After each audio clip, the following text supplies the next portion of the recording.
good evening members and intending members, and I think I can already see one very welcome Mr. Beta. No pressure.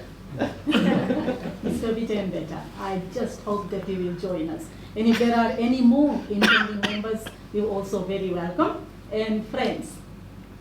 Now, as Farooq has already mentioned, that the main aim of MIJ is to build bridges among the various faiths and cultures so that we can all understand one another and we can live in peace and harmony. And actually we believe one of the ways of building bridges and breaking down various misunderstandings is to know about each other's beliefs and cultural practices. So we are constantly looking at events that we can organize and run so that members can attend there and get to know what are some of the cultural practices and beliefs of each other so that we can all form that understanding and break down those barriers and live in peace and harmony. So as she has said that we have already covered marriage and birth customs, today's sessions on death rituals and rites in Buddhism, Islam, and Baha'i. So the first speaker today is Jean Jayasinghe. She is going to be speaking on the Buddhist death customs. Jean is the author of 2 books on Buddhism, The Victorious Prince, a children's book on Prince Siddhartha Gautama, the Buddha, and Gautama the Buddha, a look on the life of the Buddha for youth and young adults and those new to Buddhism. She works as an immigration consultant with Australian Migration Consultants. Prior to that, she was a project analyst at Computer Sciences Corporation. Please join me in welcoming Jane.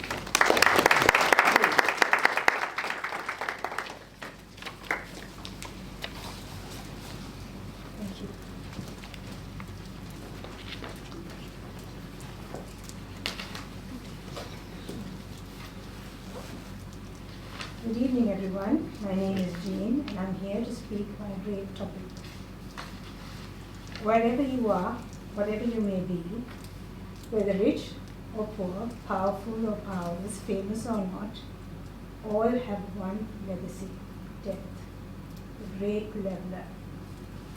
As the poet James Shirley said, scepter and crown must tumble down, and in the dust be equal made with the poor, crooked scythe and spade.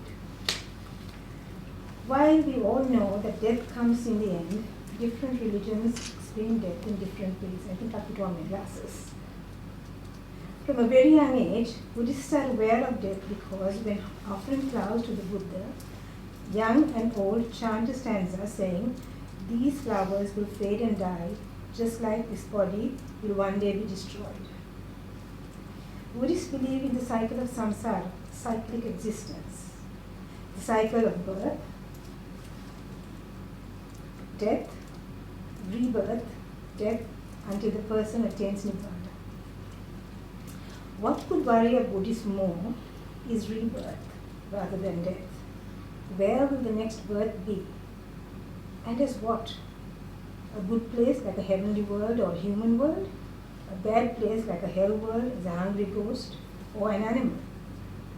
The ultimate aim for Buddhists is to attain nirvana, which ends the cycle of samsara and stops rebirth. Buddhists therefore strive to stop rebirth rather than stop death. Practicing the teachings of the Buddha correctly enables Buddhists to come to terms with their own mortality and helps overcome any fears of death and rebirth. The core teachings of the Buddha, which are unique to Buddhism, are the 4 noble truths, of which dukkha or unsatisfactoriness is the first. Dukkha has 12 components. Of these, birth, old age, disease, and death are the first 4. From this we can see that death is a key aspect of dukkha or unsatisfactoriness, the natural result of being born, aging, and disease. Realizing the noble truth of dukkha is crucial to accepting the inevitability of death. and to attaining the path to liberation. As explained in the higher teachings of the Buddha, death occurs either because the current karmic energy is exhausted, or the life term has expired, or because both of these happen at once. Accidental or unexpected deaths or a death of a child are explained as being the force of a stronger opposing previous karma obstructing the flow of the current karmic energy, before the life term has expired. According to Buddhist teachings, death does not completely annihilate the being. Though the lifespan ends, the force that actuated it is not destroyed. We believe that at death, the chitta, or the impersonal stream of consciousness, an ever-changing, impermanent entity that is constantly arising and ceasing, moves from one existence to the next. As the current existence is relinquished, a new one is grasped. This new existence is not created by any higher power. Actions throughout this current existence and earlier existences influence the next existence. The last components of dukkha are 5 aggregates, 1 physical, 4 mental, that form a sentient being. In other words, you, me, and all living beings. One of the fundamental teachings in Buddhism is that all things are impermanent, including this form we call our body, the physical aggregate.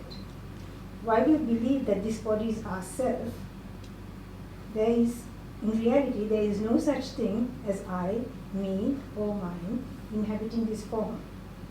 Anatta, or non-self, is central to the Buddha's teachings, which we call the Dhamma.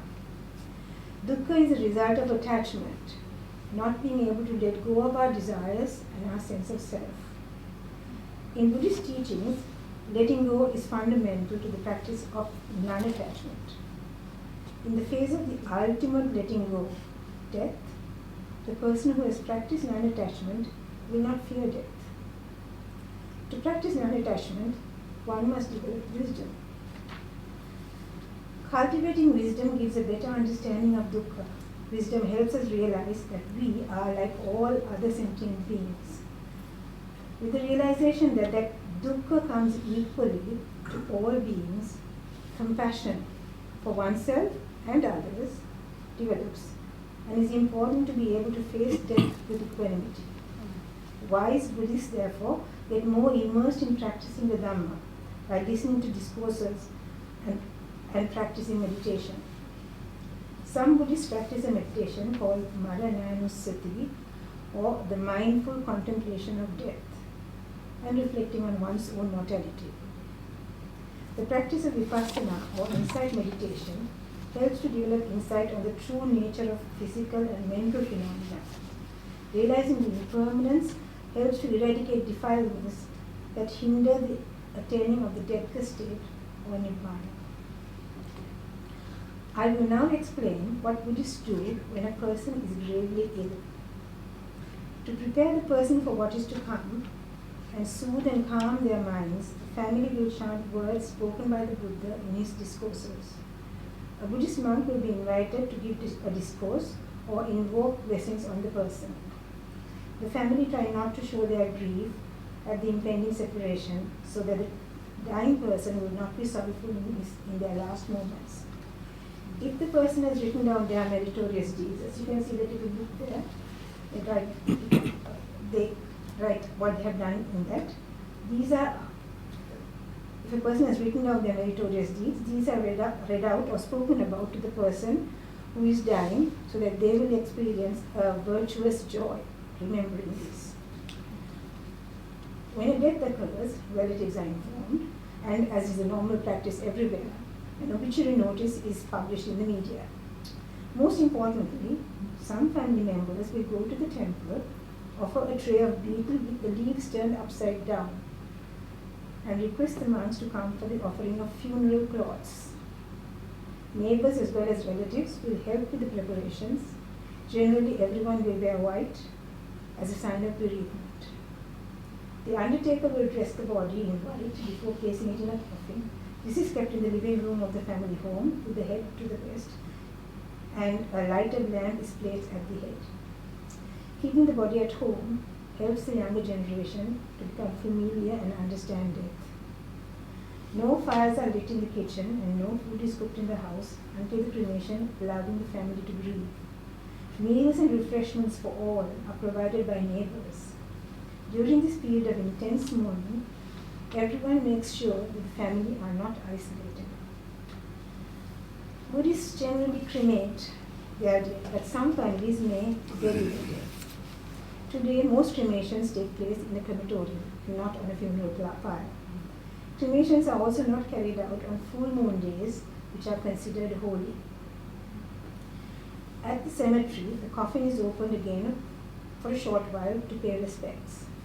Buddhist monks will administer the 5 precepts to the gathering, after which funeral cloths will be offered to the monks and merit transferred to the deceased. The monks chant a 4-line stanza in deep, solemn tones.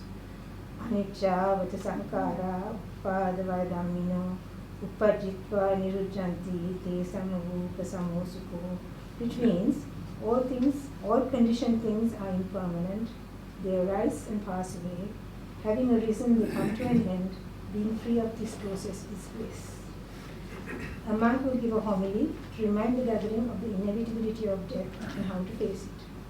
Finally, before the cremation, close family members will pour water from a jug or teapot into a bowl until it flows over. While pouring, they chant a stanza blessing the deceased. The monks chant another stanza transferring merit to the deceased. After eulogies are given by close friends, a member of the family will thank everyone for their help and support. The attendees are invited back to the house to partake of a meal known as the Mala or funeral, which is the first meal cooked in the house since the death occurred. Once the coffin is placed in the incinerator and lit, mourners will walk 3 times, as you can see the last picture. Mourners will walk 3 times round the incinerator with their right hand towards the incinerator. The ashes will be later collected and disposed of in running water, generally at the confluence of a river and the sea. 7 days after the death, monks are invited to the house for an almsgiving. The day before the almsgiving, a monk is invited to give a discourse. Friends and relatives are also invited to participate in both these events. Even though only a certain number of monks will participate in the almsgiving, it is offered to the entire community of monks from the time of the Buddha to the present day, and is called a Sangika Dana, alms offered to the Sangha or the monks. There are 2 more almsgivings, one 3 months and the other one 1 year after the death. At all these almsgiving ceremonies, in addition to the food offered to the monks, offerings of requisites a monk will need for their daily use are also made. Merit from the offerings is transferred to the deceased and any others who may have passed before. Every year after this, an almsgiving will be held on the anniversary of the death. Thank you for your attention.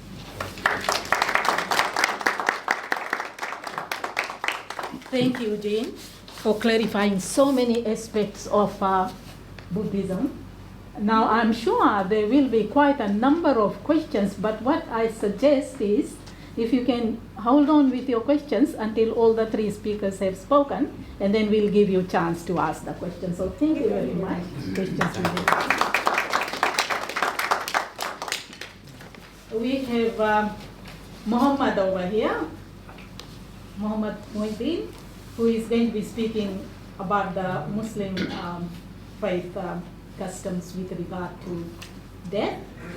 Muhammad is the founder, member of, and a former chairperson of Monash Interfaith Gathering. He is a former president of the United Sri Lankan Muslim Association of Australia. He was also the acting president of the Jewish Muslim Christian Association.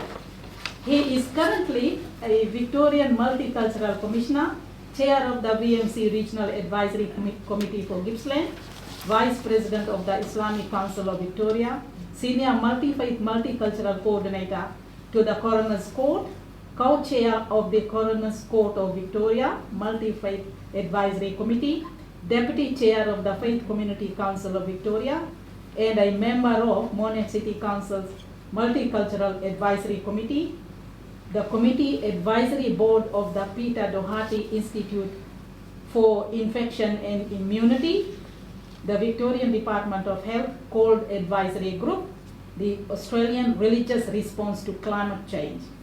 Mohammed was awarded the 2015 Sir John Monash Multicultural Champion and the 2018 Sir John Monash Volunteer of the Year. He received the 2016 Victorian Premier's Volunteer Champion Award for Leadership.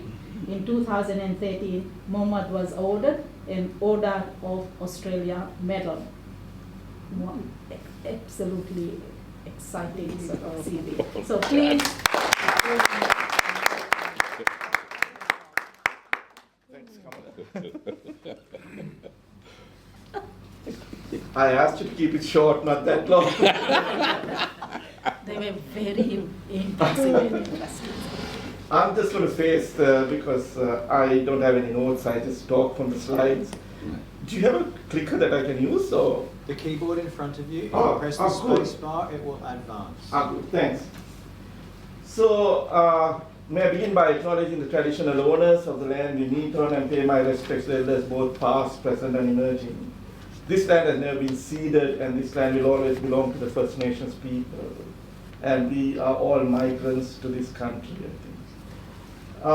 So thus to talk about death, I think as for us, each Muslim who believes in Allah and the last day has to prepare for the day of their own departure of their loved ones. For indeed this world life is a transition. We always believe it's a transition. We are here for a shorter, we're on a journey. Our final resting place is going back to the one who created us. And we hope we end up in heaven. The Quran mentions, and I think this was mentioned by the previous speaker as well, every soul shall have a taste of death unto, and then will return to the Creator. We all believe in that, and that's the basic philosophy of what Muslims believe in. But we do not ask for death. It's forbidden for us to ask for death because we consider every second of our life a positive chance to be doing good and glorifying the God, our Creator, as well. So, as I mentioned, the acceptance of death is inevitable.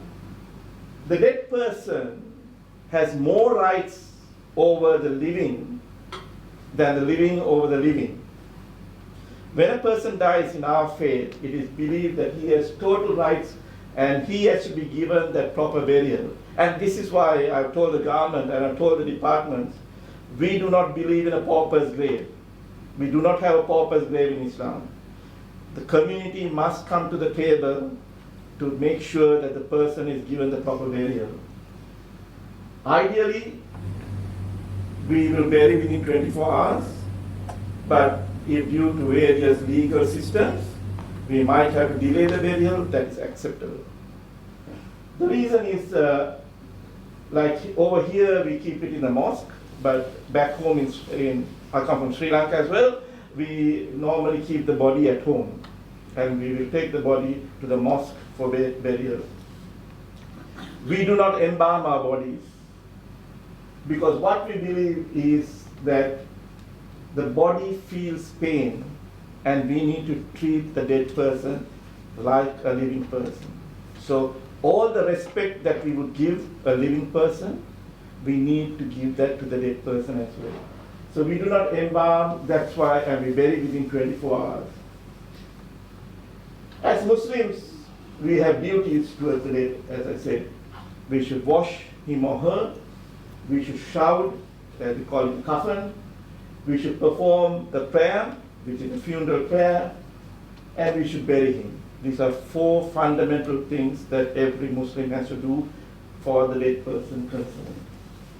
This is compulsory on all Muslims.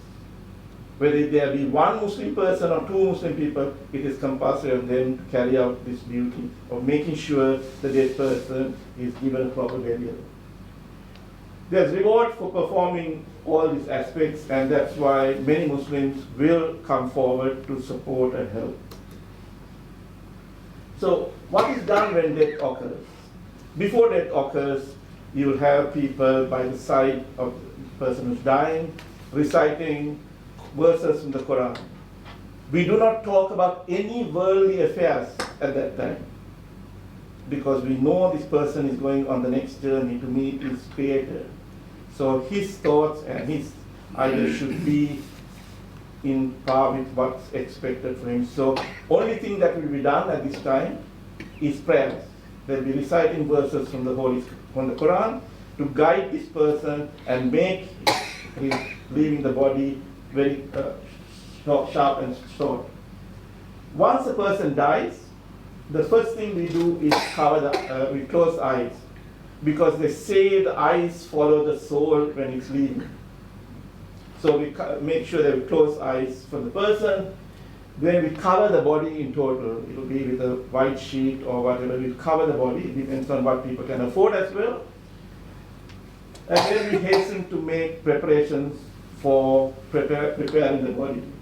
We also, the family members, will make sure that all debts that this person owed is paid, even if possible, before the funeral, or if you can't, you do it after the funeral. So that he goes without owing any person, he or she goes without owing any person. It is incumbent of the deceased patient to accept God's decree, for everyone to accept, and we say, Inna lillahi wa inna raji'un. Truly to Allah we belong, and truly we will return to Him. So, preparing we call it the janaza, the dead person, we call it the janaza. We don't refer to them by names at this stage, because it's interesting that while we are alive, we are given a name, and then we realize when we die, we say, when is the body taken? It's common in all faiths. You turn, there's a subtle difference in how you refer to the body before and after death. So you can imagine the name is given to the soul really, not to the body that is there. So when we are preparing the body, normally there will be 3 to 5 people involved in preparation of the person. So we have the ritual bathing of the body, which is done. It's called the ghusl. The body is bathed, body is perfumed. But again, one of the key things, its fundamental principle is the people who deal with this process do not talk about anything they see on the person. It's kept in total silence. They're not supposed to speak about it or even whisper it to their family members. It should be, and I'll give you a good example. Remember a few years ago that young Palestinian girl, university girl, who was killed in Latrobe. When she died, and she was badly mutilated by the person who did that to her, the body came to the mosque. The women who were involved in preparing a body did not say, no one knew until unfortunately a year after that at the coroner's inquest, all the details came out. So you can see the people who are involved in any person's preparation of it do not speak, and they're not supposed to speak at all at any time until they pass away. Normally, you find the same-sex people will do it. So females will wash a female body, males will wash a male body, because we maintain that privacy that is maintained during lifetime. It is normally recommended and supported that family members get involved. It's a merit for the family members. So it's your loved ones that will be carrying out the preparation of your body. So you expect that they will also maintain that silence as well. You clean when you wrap the body, and I'll show some pictures of the wrapping. We use white cloth, and it's the same type of cloth that cotton. We don't use silk, we don't use any. The rich man doesn't get a rich piece of cloth, the poor man doesn't get whatever the type of cloth. Everyone is treated with the same. We are all equal in the eyes of God. We go back to Him as equal human beings. Once the body is bathed and shrouded, people will pay their respects. The body is then put into a sort of coffin which is for us to transport. Back home in Sri Lanka or in other countries, we have different systems, or you can see or seen on TV, especially these days in Gaza, where they're carrying the body on it's on their shoulders. So this is what the male shroud will look like. Pieces of cloth, both male and female shrouds, they are unstitched. We don't stitch any of this. So this will be, there's two pieces of cloth, one to wrap around the waist, so your lower part of the body is covered, and the other one will be cut. They'll cut it in such a way that it forms like a shirt. That's all for the male. And then you have the sheets that then you place the body on top, you put all the camphor, and then you wrap it as well. This is what the male's funeral attire is, and it's white. And this is similar to when Muslim males go on pilgrimage. We wear the same two pieces of cloth. We wear nothing else, only those two pieces of cloth. It is to tell us that death is inevitable, whether we are in pilgrimage or we're going down 6 feet underneath. This is how we go to God. A female shroud is different. Again, it's cut like they will cut so that there's more covering for a female. So again, it's all cut in different forms. And if I'll show the next slide, that's how the female body is placed on the sheets, and then it's rolled over. So that they will have sometimes some cultures will have a turban around the head. Some cultures will keep the hair unbraided and long. It depends on them. This is what the final, what will all Muslims will be. It doesn't matter who you are. That's what you will be at the end when we go back to God. So the prayers can be conducted at the mosque or at the cemetery.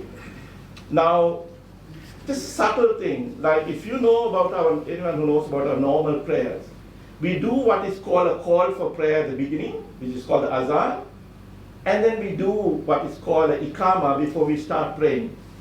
But for funeral prayers, we do neither. And why? When a baby is born, the father will recite the azan on his right ear and the iqama on his left ear. So that's the beginning of life, and the prayer is the end of life. So it's that connection from beginning to end that we always have.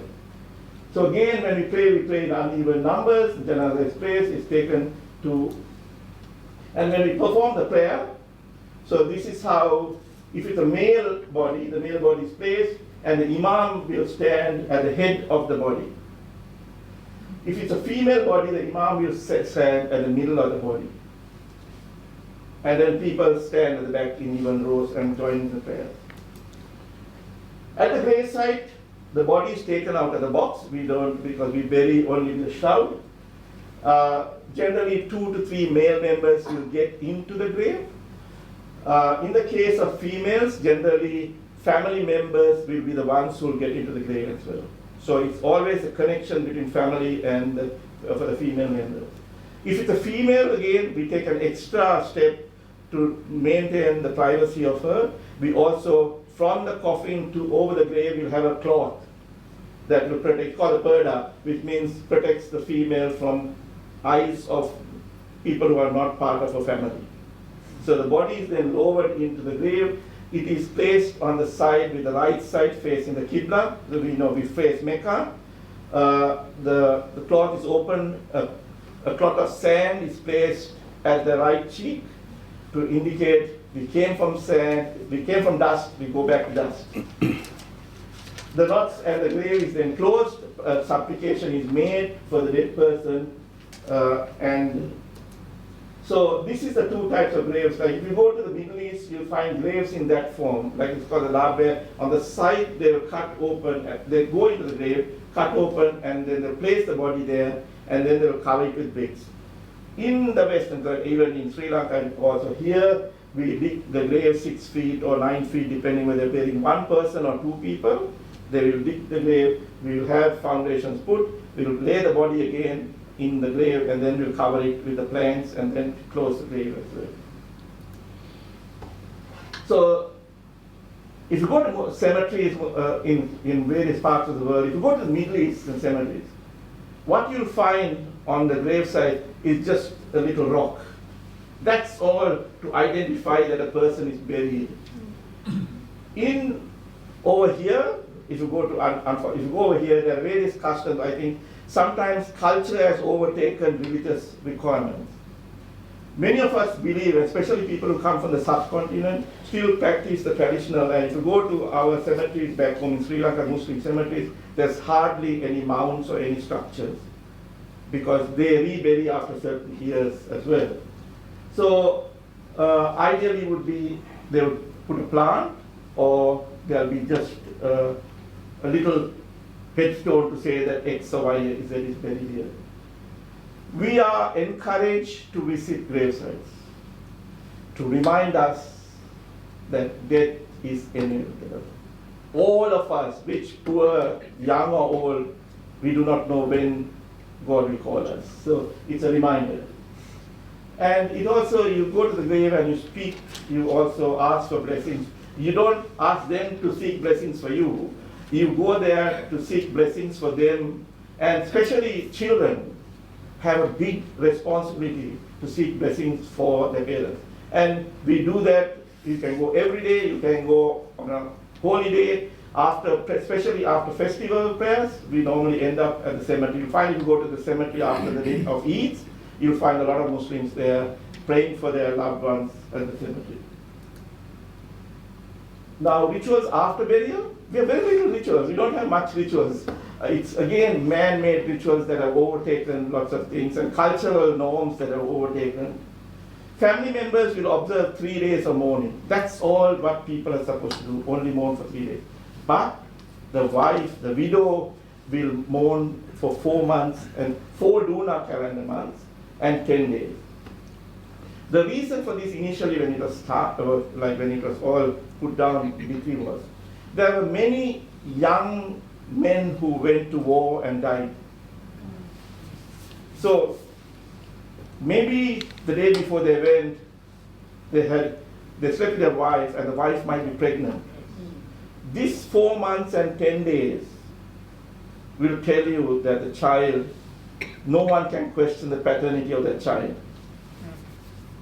because the wife is in seclusion and she will be with her family members. So it is to make sure that no one can cast aspersions on the widow while she's going through that period. It also gives the widow a chance to come to terms. I know time is immaterial, but it gives the widow a chance to come to terms with her loss, big loss.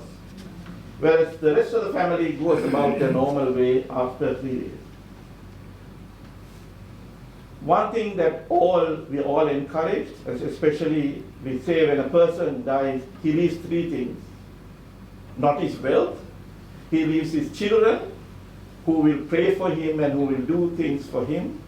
We leave the charity that he has done, that will speak for him in the hereafter, and the continuous prayers that occur from the family member. And I just thought that's it.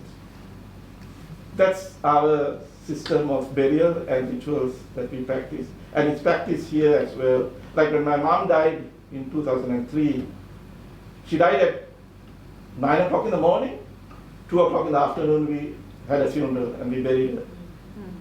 Then we start our mourning period. Thank you.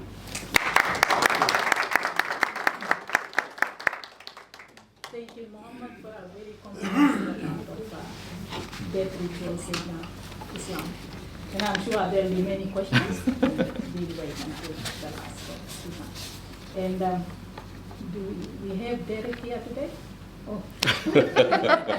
He's sitting next to me. Yes, I was hiding. Derek Cumberbatch will be enlightening us about the Baha'i death rituals. Derek Cumberbatch has been married to his wife Anissa for 53 years and counts it as his greatest achievement. They have 3 children and migrated from South Africa in 1979. He is currently retired. He was born into the Anglican Church, converted to Islam when he married Anissa. and both became Baha'i in 1971 and has remained an active member of the Baha'i faith ever since. Please join me in welcoming them.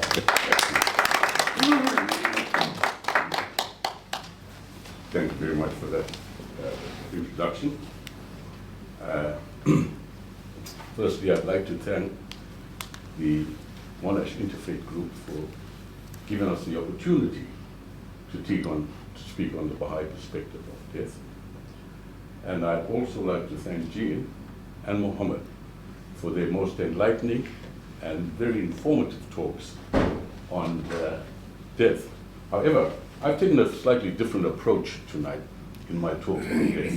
Slightly different, but before I start on the actual talk on death, I'd like to just very briefly give a summary of what the Baha'i faith is about. Baha'is believe in progressive revelation, which is that in every dispensation there is a manifestation. Simply put, in every era of mankind's development, there has been a prophet of God that comes with guidance that is suited to the people of the time, their maturity and understanding of God's message. So, Baha'is believe that over our recorded history, there have been 9 such major prophets that have come. Baha'is also believe that God is one, that man is one, and all religions are one. And that the overarching aims of the Baha'i faith are we're working towards world unity, and once that's accomplished, one would hope the result is then the resulting world peace. So there's world peace and world unity, which is what the Baha'is are working towards. Now, wherever possible tonight, I'll be using quotations from Baha'u'llah, who is the founder prophet of the Baha'i faith, and his son Abdul Baha, who is his elected successor and also the center of his covenant.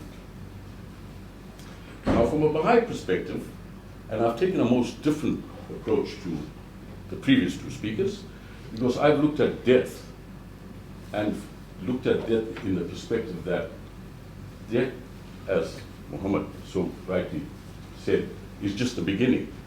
I've looked at death and think that we cannot discuss death without looking at the soul and the afterlife.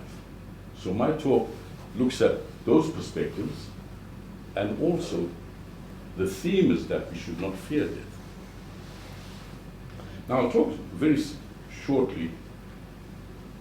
My talk is centered around 2 books from the many volumes that Baha'u'llah and Abdul Baha have written. The books that I've chosen are The Gleanings by Baha'u'llah and The Hidden Words. The Hidden Words is a very small volume of books with many, many quotations, which primarily gave me a lot of source material.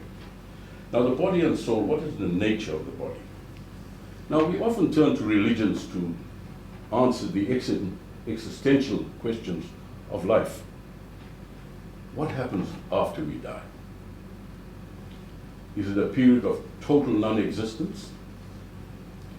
Is there an afterlife? Do we partake of the afterlife? When we die and move into the afterlife, if we do partake, do we know what our friends were like in the previous life? And finally, is there a heaven or a hell? These are questions that we turn to religion for. Now, from a Baha'i perspective, we have to look at death, but we cannot only look at death in isolation. As I said earlier on, there's the soul and the afterlife. And they are all intrinsically linked and inextricably linked. So there's a continuum that we talk about, not just an end. Now, the Baha'i faith shares many similarities of death as all the other religious traditions. When we look at the start of life, the life of an individual begins at conception, when the embryo joins with the soul.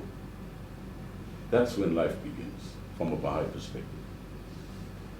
And of course, there's a special relationship between the soul and the body. The soul is not of the material world, it is of the spiritual world. And of course, the fact that the soul is not of the material world is often likened to, say, the light and the mirror. The light is reflected in the mirror, but the light is not part of the mirror.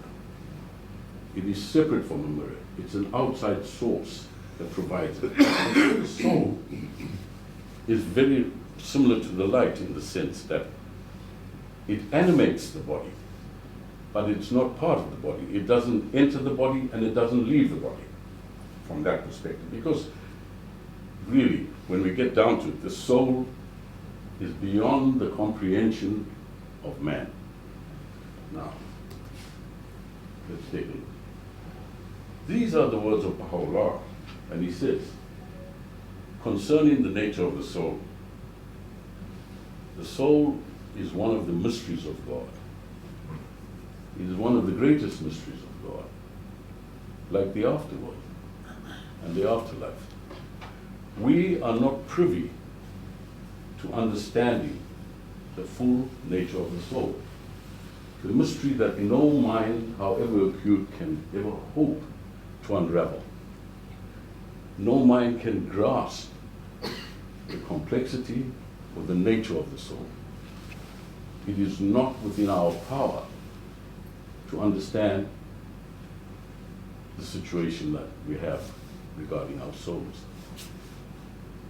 We may have some idea of the soul, but its total understanding has not been revealed, and it's very unlikely that it will ever be revealed to man.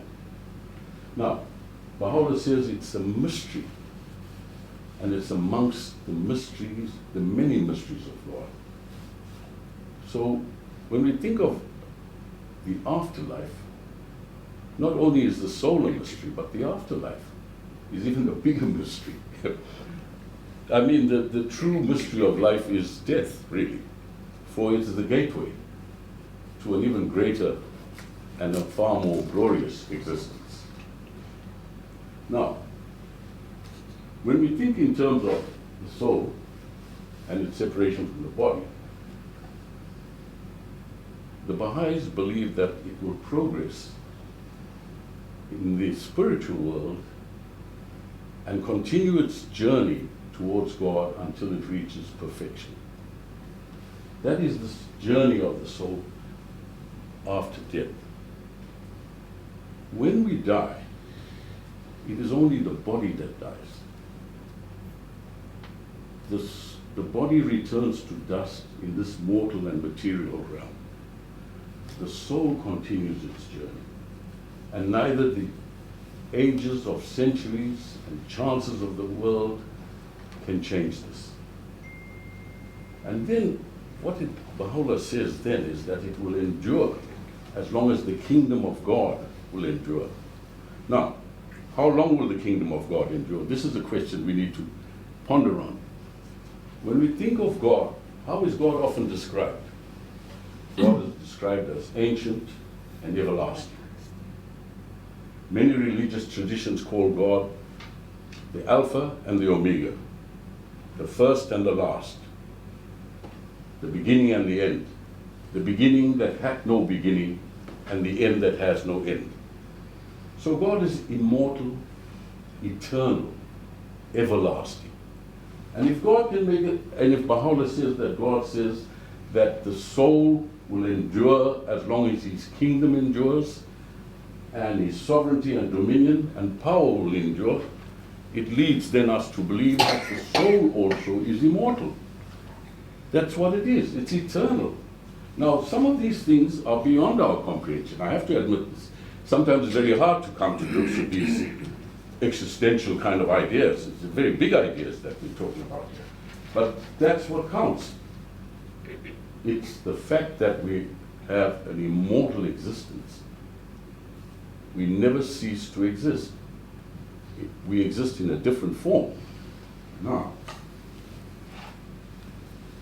I'll take the bottom part first. The world beyond is as different from this world as that of a child while still in the womb of its mother. This world is similar to the world of the embryo in the womb. In the embryo, we develop all the faculties and resources that we need to exist in this world. And in this world, we prepare all our faculties and resources to exist in the next world. That's the relationship between the two. Now, this world may be as close to the next world as the child and the embryo in its mother's womb. The child in the embryo is totally and blissfully unaware of the existence of this world and what to expect, except after it dies from the womb and is reborn in this world. And so we also are blissfully unaware of the next world. It may be as close as that little piece of skin that separates the baby from this world, but we don't have the eyes to see it or the understanding to know what it's about. So that's the situation there. But then Abdu'l-Baha says that he makes an analogy between the bird in a cage and our bodies and our souls. And he likens it to that when we die, it's like a cage being broken and the bird is released and finds freedom. So when we pass on, we also have this freedom where our soul then can reach its full potential and it reaches a state of happiness. So that's the state of the soul after the body dies. There's a movement. And this is the whole notion of existence. There's no stagnancy in any existence. There is always movement. The only stagnancy is death. Okay?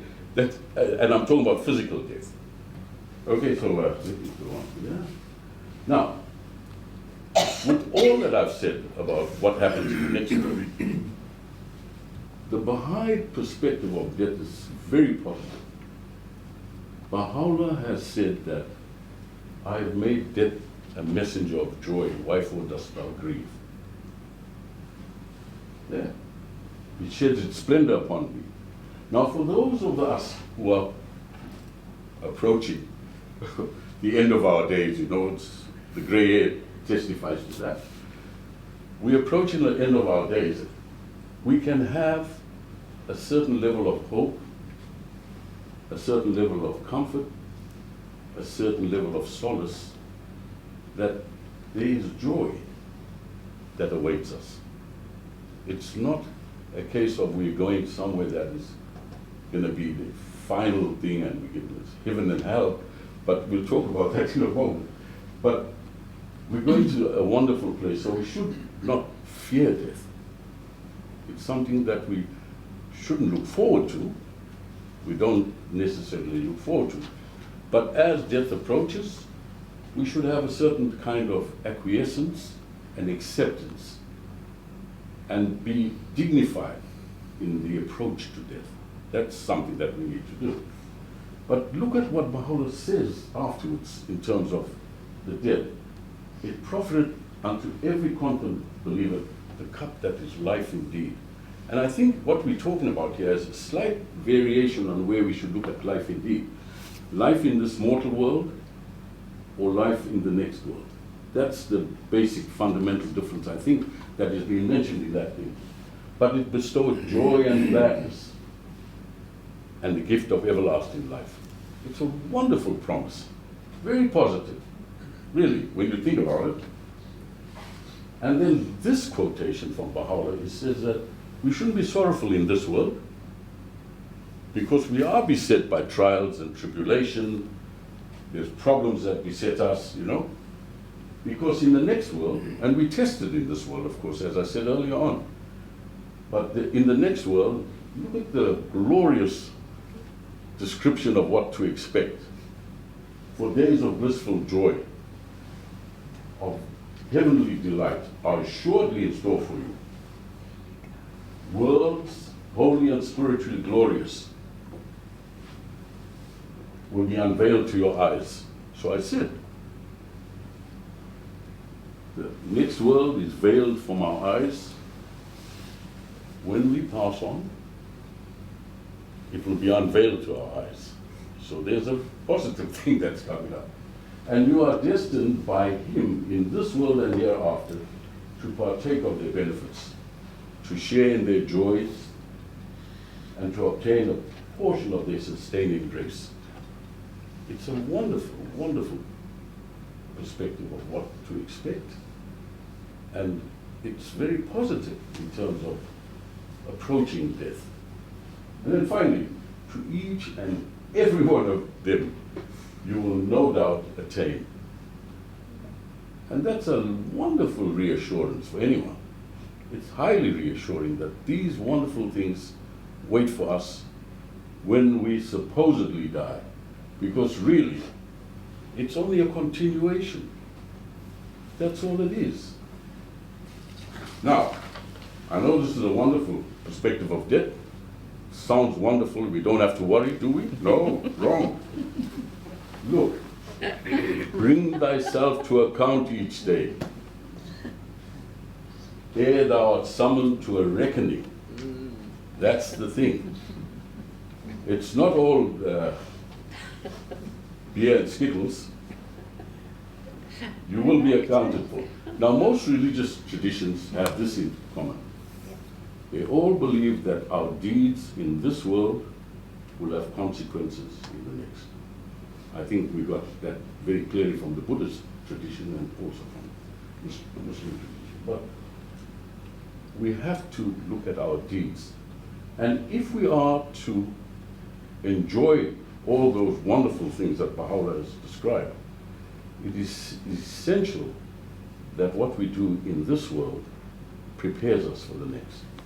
Now, from a Baha'i perspective in terms of heaven and hell, heaven is portrayed as your closeness to God in the next world, and hell is portrayed as your remoteness from God. We're all in the same place, different grades, we might say. If you haven't done the right thing, you'll be way out in the back. If you've done the right thing, you'll probably be up front. But that's just grading, I suppose. But you have to remember, God's a loving God, but He's also a just God.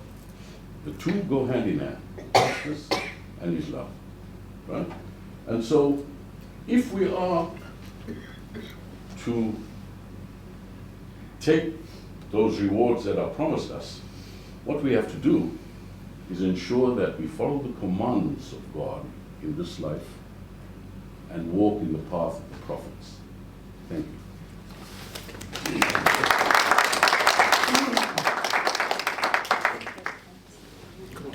Thank you, Derek, for a very comprehensive and interesting account of Baha'i faith. Actually, what I found quite interesting is Derek's talk about the soul, the existence of the soul. So many aspects of that we share with Absolutely. my religion. We do all. We all do. I said that. Really, really great. And I think this is now the time which you must have been waiting for, because there are a lot of questions, and I'm quite sure about that you'd like to ask. So if you can put your hand up, and I'll try to give equal chance to every one of you who has got questions. If you can put your hand up and then indicate who you are directing that question to, and then we have got our speakers over here, and they will. David, yes, you've got your hand up. I had a question from Muhammad. I was curious about the odd number of people. Can you tell us about the significance of the odd number of people, please?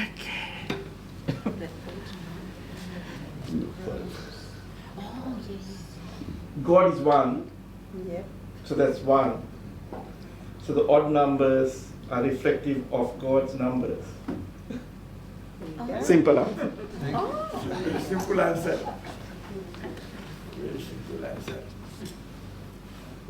Thank you. Other questions? Yes, Michelle. I've got one, but it's directed at all three. If you have an individual, for example, who it lives the best life that they can, but they are not a believer in your particular religion, what then happens to them after death? As Derek mentioned, I think we believe God is merciful. In our religion, we say Bismillah Rahman Rahim, but every time we start on this, in the name of Allah, the most merciful, the most beneficent. Mercy is from God, love is from God. So in every person, God has created every individual. You won't be on this earth, you won't be breathing without God's permission. So God is there for every one of us.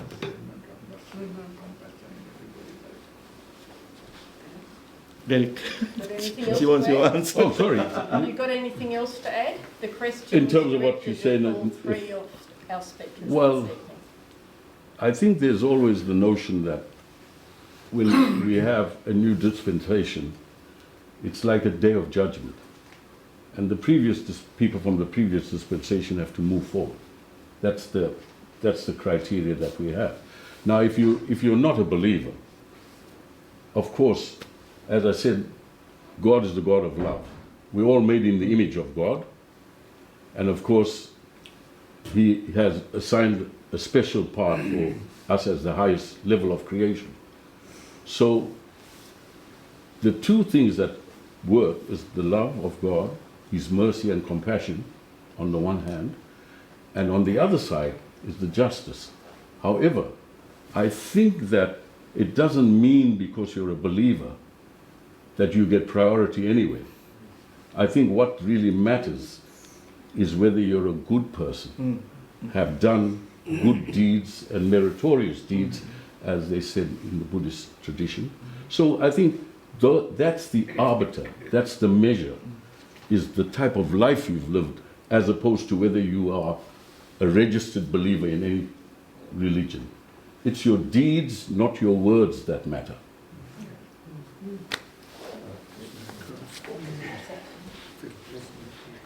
This is your opportunity to ask questions and clarify things. And yes, we have got a question there at the back. Yeah, just following up that last bit, because you says your deeds, but then if you say God's one, or someone believes in 10 gods, is it your deeds now, or is it the belief in God?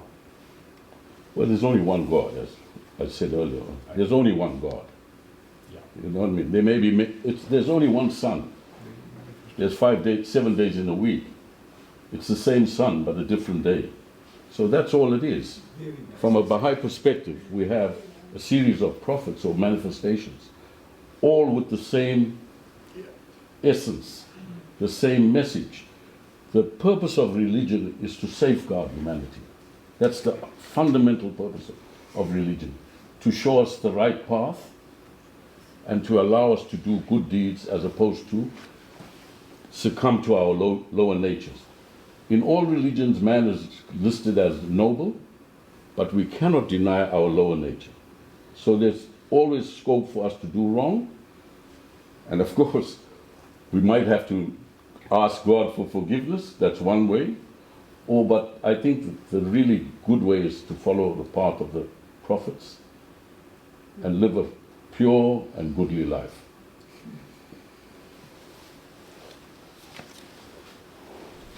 Questions? Sashi, and then we have Udaybir. That makes full sense. If you are not doing anything wrong, you are not going to go and pray and ask for pardon. If you are doing your job properly, you are not going to fill up all those things where you will be asking all those things. So, if your deeds are right, you are doing the things which are right to your neighbor and everybody, you don't have to.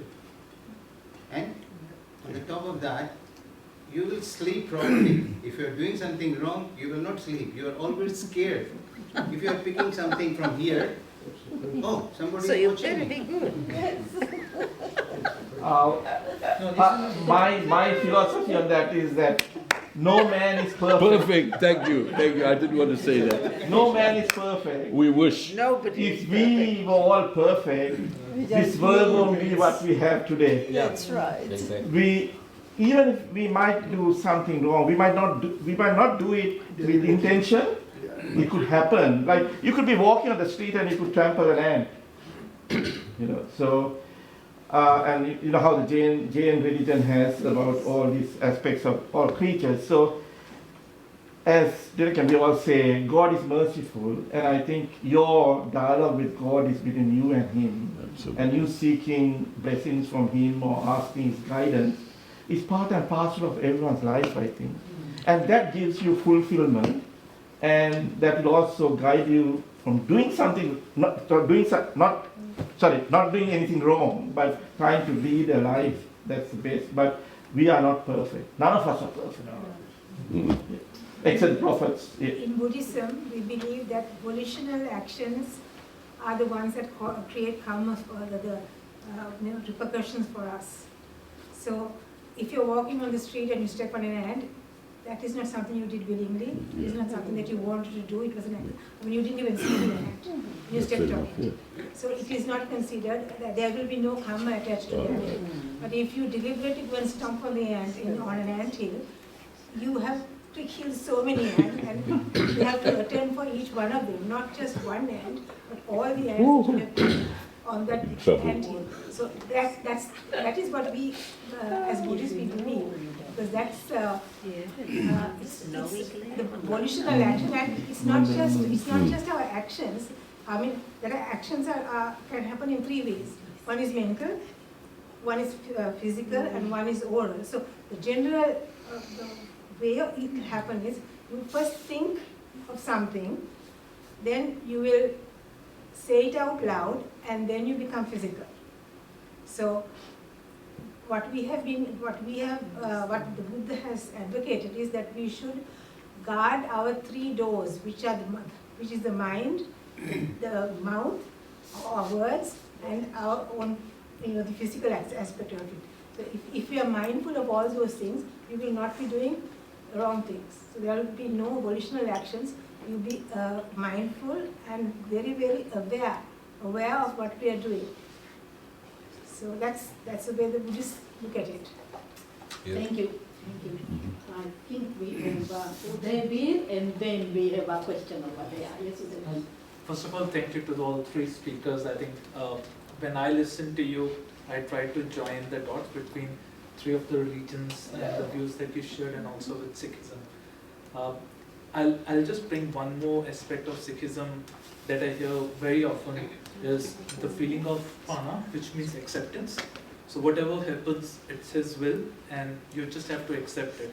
There's nothing you could have done to avoid it, because whatever you are doing, it's His will that you're doing. There is nothing you could do to change it. So it's all acceptance. Whatever has happened, just accept it. And in line with what you were just saying, there are three phases. First is you think of doing something wrong, and then you actually do it. I have a friend who follows Islam, and correct me, Muhammad, if I point out something wrong. So he once told me that in Islam, the belief is that you do something good, you are benefited for doing something good. If you do something wrong, you're punished for doing something wrong.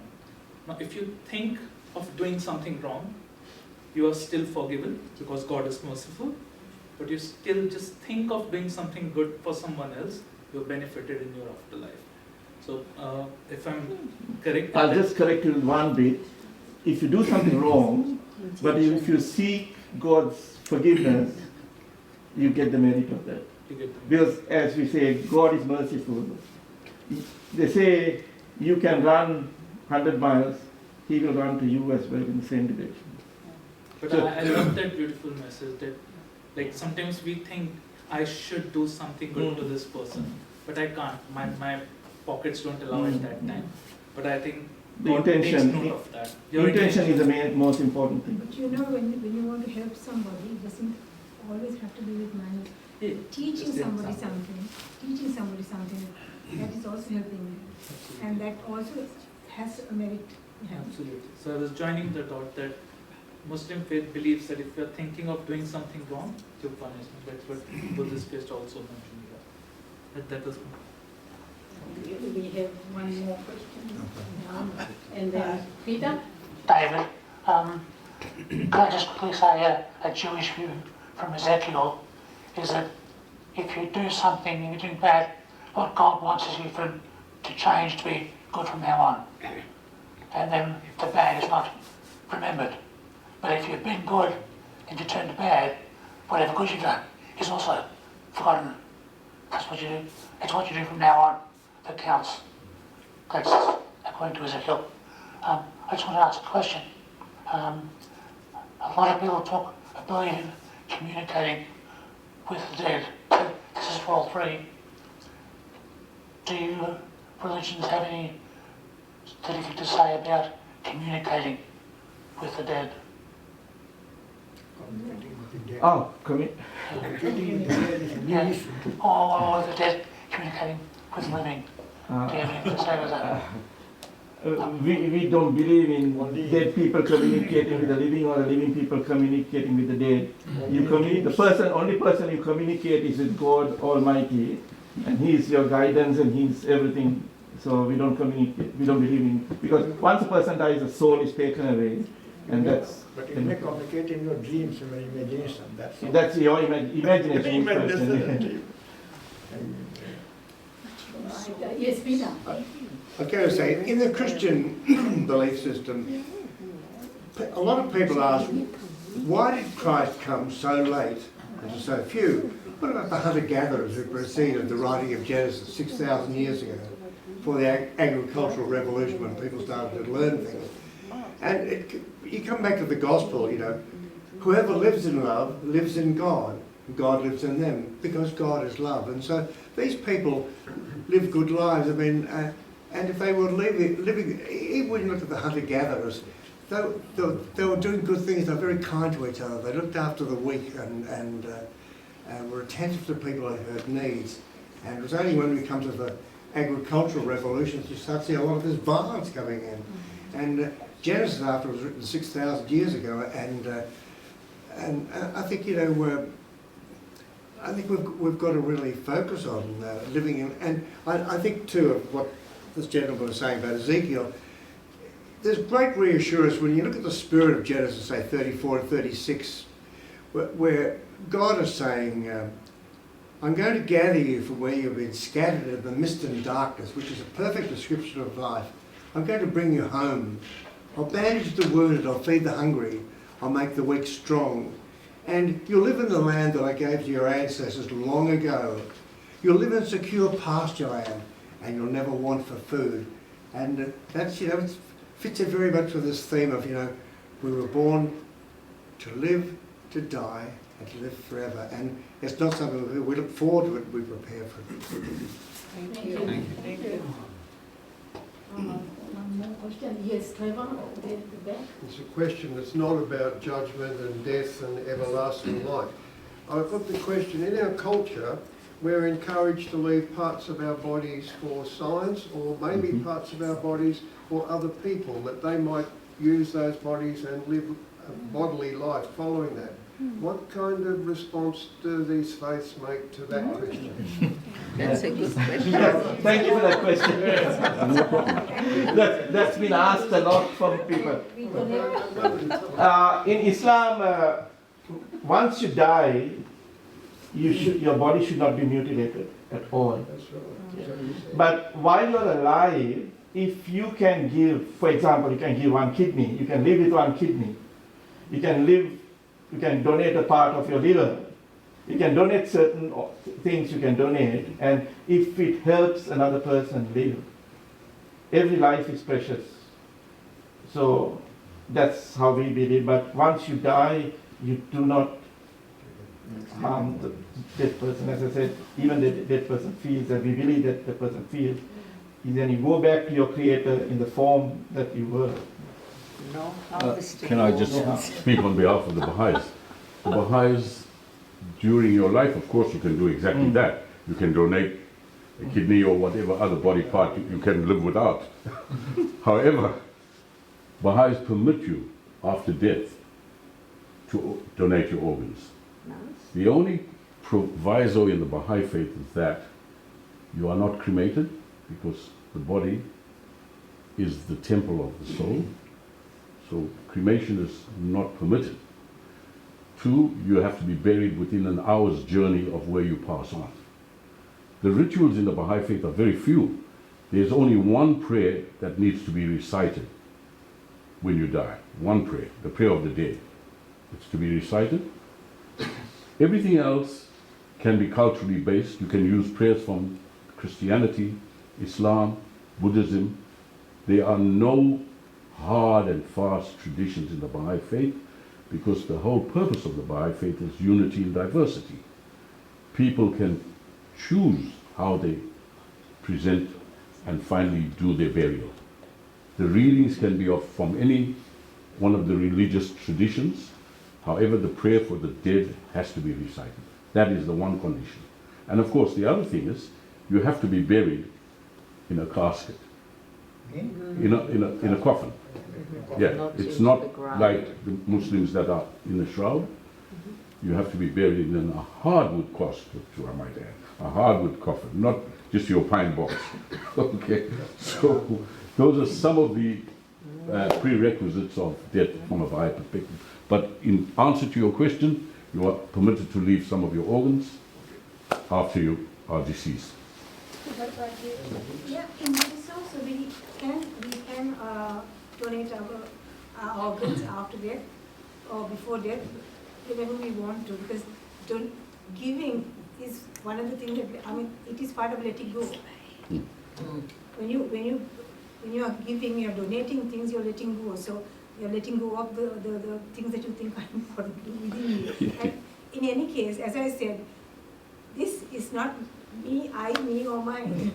It's just a body. Once it is dead, it is dead. And if somebody else can make use of what you have left behind, they're happy to help them. Exactly. Various responses. Thank you for the answers. The responses are great to see the variations that are there. I can remember taking a funeral where the person wanted to leave their body to science. And then the question for everyone became, when are we going to have the funeral? Will the body come back in 12 months' time or 2 years' time, and will there be a funeral? And then someone dared to ask the question, what if some of the parts go to that university and stay there, some come back? Do you have 2 funerals at different times? Crazy idea. They're the ideas in people's heads when that sort of thing's happening. Thank you. But thank you for One more question, anyone who's really dying to ask a question? If not, then I've got 2 questions. I just want to make one observation. Just an observation, nothing else. A couple of months ago or so, we've been attacked by thousands of ants in our place. So with what Jan was saying, I was putting my head.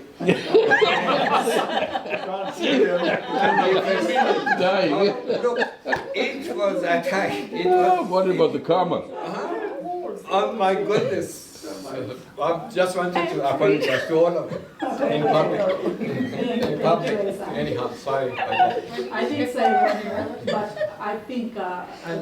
just very quick comment, not a question, but because the idea of donating body organs and with the development of science, it's pretty new. I'm sure none of the religious holy scriptures would have any mention of it. Or is there any in your knowledge? Yes, can I answer that? Now, in the stories of Buddha's previous lives, because we believe in rebirth, when he was as a bodhisattva, that is, a person who was aspiring to be a Buddha, he has donated so many of his organs. As we say, blood, eyes, even the head, the various parts of the body he has donated throughout his life. Even his, he has even as one birth, he even jumped into the flames because the person who came looking for food and he didn't have anything to give, so he was going to give his flesh as food. So it's we know that our teacher has actually done this. So and it is recorded in the Tripitaka. For us, the body is sacred. It's God's creation, God's gift to you. And if you take Islam, the Quran, 1,500 years ago, spoke of embryology. There's been scientists who have come and said the Quran speaks of it, from the formation of the sperm and the ova coming together to the embryo forming. And it's all, so Islam and science go hand in hand. You have a chapter which talks about the bee in Islam. Long before the Western world came up with that bee was one of the best things for science and for medicine. It's mentioned in the Holy Scriptures. So the Holy Scriptures carry a lot of information. It's a living document for all ages. Okay, I have got 2 questions. Now, these 2 questions are for Mohammed, and then I've got one for... 2 for me. Good. Now, Mohammed, you talked about the death of the deceased has to be paid before the burial. If possible, before, otherwise the family will do it after. When we talk about death, there can be so many different types of categories of debt. Which particular? We are talking about the financial debts. Financial debt. If possible, if they are. Before, or it can be, because it depends on whether the family has the means to pay it at that time. So the family will take, like, when at the time of the funeral, you will have the imam asking the people, if the person who has died owes anything to you, please reach out to the family. Because sometimes you might do charity or might receive charity, or you might receive without the world knowing. So that's always asked at the beginning of when the funeral prayers. Thank you. My second question is, you did say that the imam stands at the head if it is a male, but in the middle if it's a female. Is there any reason? Again, for the modesty of the female, that's where the imam stands. So because it's a male who will conduct the prayers, not a female. So it's a modesty. Even at death, we protect the modesty of the female. Thank you. Derek, the picture that you painted, or Baha'u'llah painted, of the life that exists there after life, it is so beautiful. It is so uplifting. Yes. Then, when I just read it and how you were describing it, to me it appeared so, a place that I just want to be straight away. It's very positive. It's very positive. Yeah, it's very positive. Now, not everyone will be able to. Well, it depends on. Exactly. I think most people don't need to die to actually look at the activities that they've had in this world. Those who have known that they have committed many, many deeds that would not be recognized by God would naturally fear death. I think that's a natural thing that would occur. However, if you feel that you've had somewhat of a virtuous life and a good life, well, then you may welcome the onset of death, because really, today we have so many forms of death. People with Alzheimer's, many of them are not even aware of themselves as they approach death, And then there's people that have a long period of dying. Some people take 2 years to die because medicine can keep you going for so long.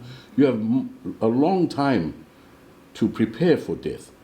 So, from a Baha'i perspective, if you've lived a Baha'i life, which is a virtuous life, one would hope, and of course, we know the nobility of man, but we know that we also have a lower nature, and that we can falter, we can fail, we can make mistakes.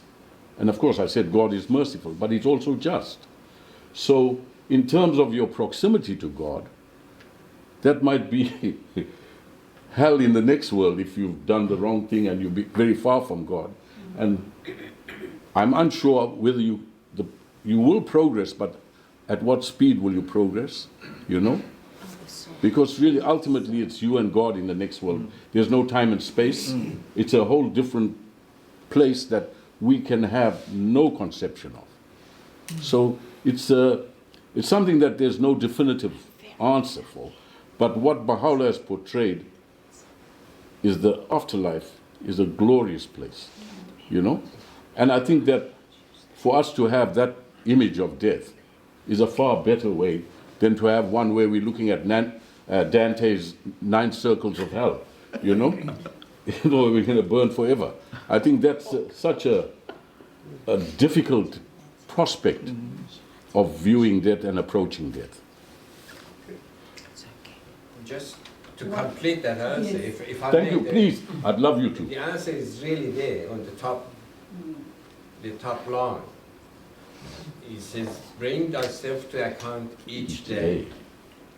So each day you're supposed to know what you've done.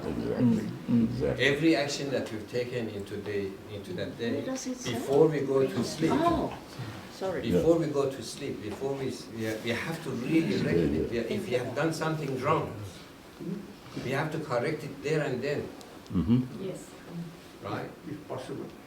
It's well, because the next day you don't know whether you can do it. Or whether you'll be alive. You might be alive, yeah, that's it. It says the unheralded shall come. But there is another thing to complete that, and that is there is a recourse for the dead, for the person who has passed on, and that's for the family and friends and the people to offer prayers. The prayers that the next generation does, or the family does, perhaps progress. Baha'u'llah assures us that it will affect the progress of the dead. Yeah. So I'm sure that Muhammad wants to also verify that, because it's the same thing. I just want to touch on something. We talked about that. That's something that we do, and because we never know when death would strike. That's right. I work at the coroner's court, and we see bodies coming every day, at least 25 bodies. For a year, 8,000 bodies come to the coroner's court, apart from people dying outside. And many of them are sudden deaths. Yes. They died in their sleep, they're sitting in a cafe, they just fallen over and died. Yeah. So all these bodies will come to the coroner's court. So I see them on a daily basis. So that's something that we never know what time death will come to. For death unheralded shall come upon thee. Right. We'll just conclude that now. It was one of the most interesting discourses that we had today. And I think all of us have learned a lot about each one of these 3 religions that we have we didn't know about before.